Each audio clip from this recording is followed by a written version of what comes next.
Hello, welcome to the AW Confidential podcast. I've had my fair share of struggles and changes throughout my life. Twice divorced, depression, layoff from a great job, relocation. Change is so tough most of the time. We don't even ask for it. We fear it because it forces us out of our comfort zone. It can come with pain, but it also comes with growth. Today's guest has had, I'd say, her life turned upside down and inside out.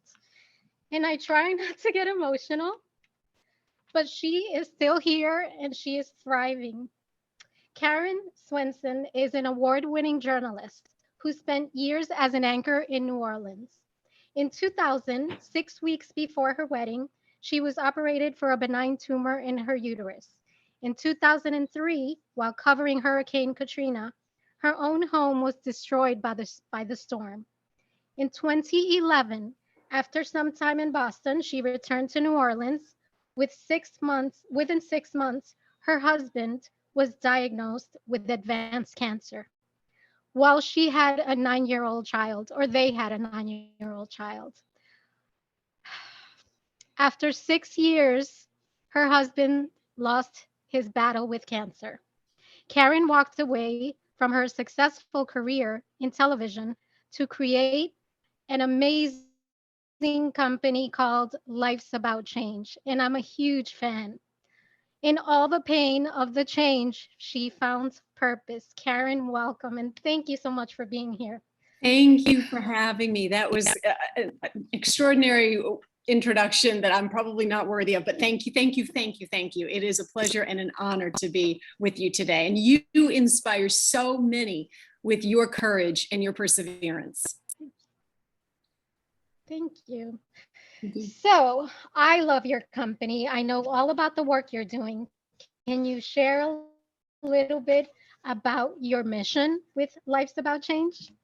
You know what? It all boils down to trying to help people navigate change that otherwise might be overwhelming, right? And in my own experience, I know after Hurricane Katrina, which was such a monumentally life-altering catastrophe, I was in a real deep spot for a really long time and didn't really seek the help that I probably in retrospect needed. But one day I just started thinking about it and I was like, listen, I cannot change what happened, but I can change the way I react to it. And when I shifted my focus to what remained instead of what I lost, it absolutely changed my life. I then moved forward in a state of gratitude. Not why me, I'm not saying I was a horrible why me person, but all of it was like, gosh, look what I still have. And at that time I did have a healthy family and a home over my head. I didn't lose relatives in the storm. So it shifted my focus. And it was one of those things that just stuck with me. And I copyrighted it. And I just kept it, just like on the back burner for a really long time. And then after my husband passed, one of the doctors with whom I'd become friends said, you know what, that company, you ought to do it. And I thought, yeah, I want to promote change so that people live in a state of gratitude and they realize that joy can be attained again, even amidst really tough hardships. And I always remind people too, change isn't always bad. Right? Change can be great. Right. You become a mother. It's the greatest thing in the world, but it always has challenges and it's always a little bit stressful, right? It always has. So even great change is still stressful. So I hope that this will give people, motivation and encouragement and support by way of linking them to either intentions, and we do this through products and stuff, but also through people, regular people who follow our page and become life changers. And so they take their cell phones and they look, I don't know how to turn this thing off. So anyway, it's still me. But they put their camera sideways. They record 2 minutes about how they got through it, and it helps people to realize that if they can get through it, so can the person who's watching their video. That is so true. Now, one of the things that I'm really curious about, because I know my story, but where do you draw the strength from? Because sometimes you feel like the tank is empty. Yes. And you have to find, sort of how to keep hanging on to that little bit of thread that you have of I don't know, it's of life. It's sometimes it's really difficult. So where do you draw your strength from? Is it your faith? Is it your children? Is it what what would it be? What would you say? In a nutshell, it would be my faith, and it would be keeping those I love. And I say it that way because it's not only family, but dear friends close. And that's it. That's in a nutshell. And also this sort of belief, I mean this sincerely. When my husband was alive, and I was talking to this about with a reporter from CBS, all we looked for was the one guy that beat it. Like, didn't matter what the odds were. And then when he passed, I looked for the widow that was smiling, like genuinely smiling. Because if you can just see someone down the road on a similar journey that's in a good state of mind, sometimes they might not be the happiest human being, their joy. And it was that thought. So what I would do is always look for that person, always. And I think maybe that person personifies hope, right? So if you can see it, you can be it. And that's what would get me through, is just get through the day. And it's not like I'm Pollyanna. I wasn't always smiling, and I'm not always smiling. Sometimes it's hard to get through the day, but I have lived long enough to realize that the skies can't stay cloudy forever, right? The sun's going to peak again, and you just got to wait it out. I love that. It sounds like you've come to a place of acceptance and purpose. What could you what do you attribute that to? Because finding acceptance, is very difficult. And What's the life, alternative? what's it? I love that question. Right? You're right. The alternative is actually quite dark. I would say. Well, and also it's like there is no alternative. Either I accept it. What's the alternative? So I think it's not that I had this great epiphany, or so this spiritual body of energy. No, I think it was just this realization, like, now what, right? And what, honestly, would my husband want me to do? Oh my goodness. Or all the, trials. I've been blessed. So with every challenge, I've also been, in my opinion, equally blessed. I was getting my nails done today.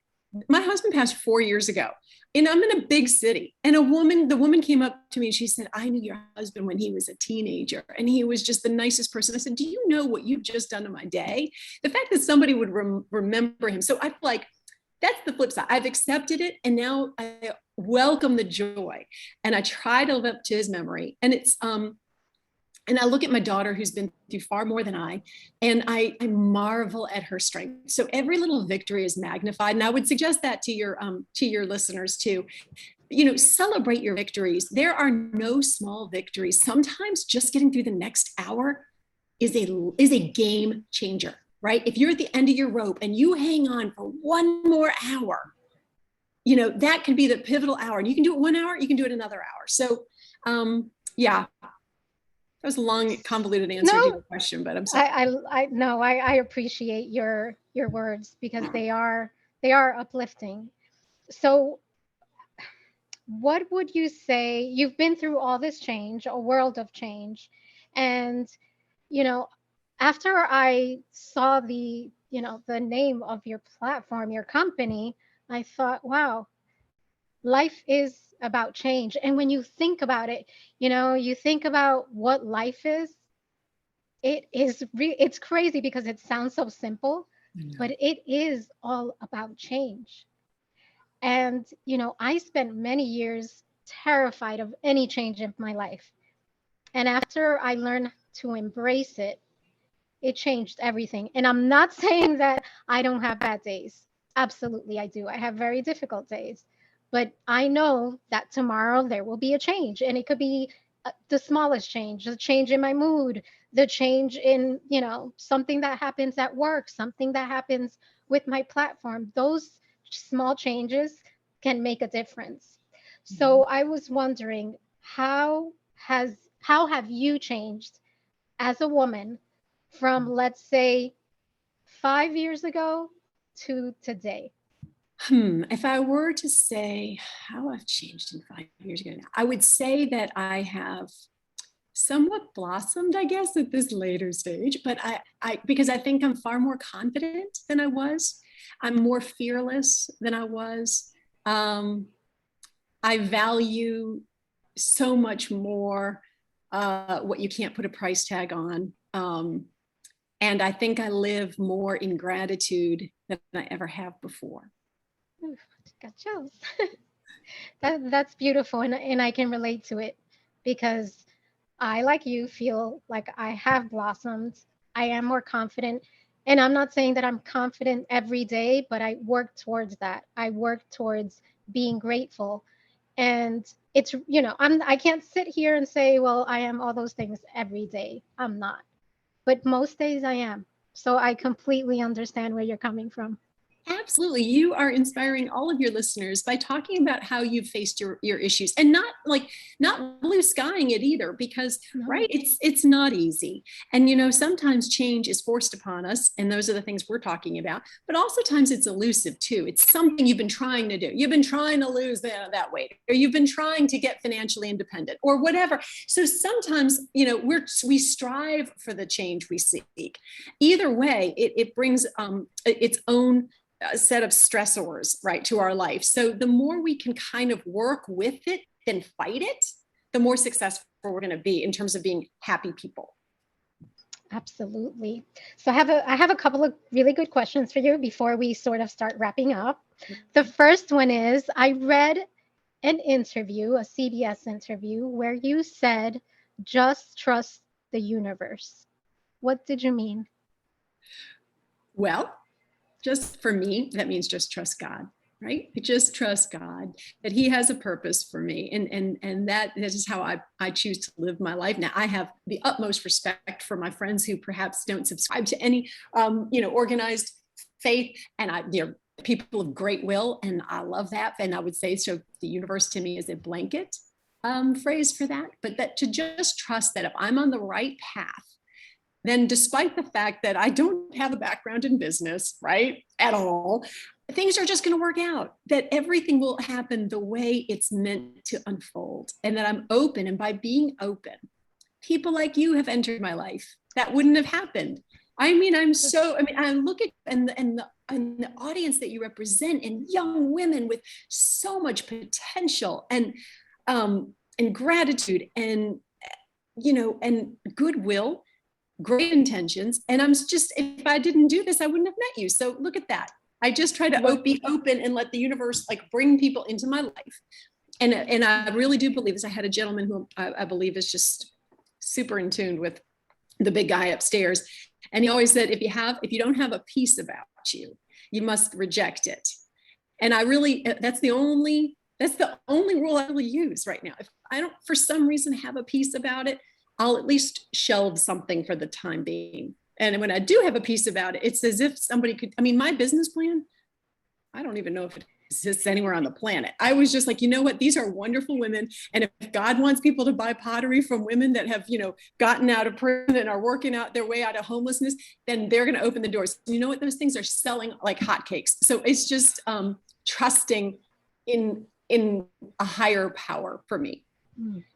Yes, love that. What has been your greatest life lesson?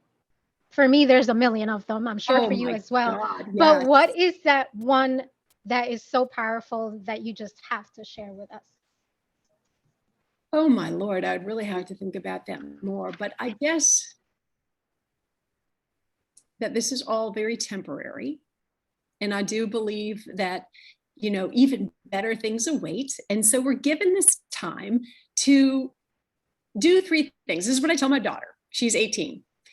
And I said, Mine you have 19. 3 jobs. You are to love. Oh, really? Oh my gosh, you're just such a baby. So I say, you have three jobs to do in your lifetime. This is it. I said, I want you to love, I want you to serve, and I want you to be happy. That's it. Nobody calls us to be rich and famous and this and that. We're called to love and to serve each other and truly to be happy. Like, I believe that we're meant to find joy in life. And so I guess that's the lesson I've learned over these years, that's all it comes down to. It's not about all this other stuff. We don't need all this other stuff. We just need what makes us happy. We need the people we love around us, right? That's it. So true. There is so much power in that. So I love to end all the interviews with some sort of message, quote, affirmation, something that will, I mean, this whole conversation will inspire the audience, but what words can you share with those that are presently resisting change and unable to move forward because of this in their lives? I mean, sometimes they have to just be kind to themselves because it will come. Because the quote would be, life's about change. How you face it is a choice. And it is a choice, right? But it's Wait, not is that your quote? Is that your That is quote? my quote. Ta-da! I love it. Well, thank you. But I recognize that some listeners may be thinking they're nowhere near ready to accept. That's okay. That's when I say be kind to yourself. It's going to come. It's going to come. And when you're ready, then I say face it, learn from it, grow from it, gain strength from it, become fearless, and go live your best life. There's no better way to end this than with those words. And I feel them, I live them, so I understand where you're coming from. Thank you so much for giving us your time, your story. Please tell our listeners how to find you, because I know they will want to after this. Thank you. On Instagram, I'm at Life's About Change. And of course, we're lifesaboutchange.com. And I want my listeners to know to go to Women Awaken and follow this fabulous podcast with an infinitely talented host. So I thank you. Thank you. And God bless you and all you love and all you do. And so thank you. Thank you. And thank you, listeners, for joining us on this inspiring episode of the AW Confidential Podcast.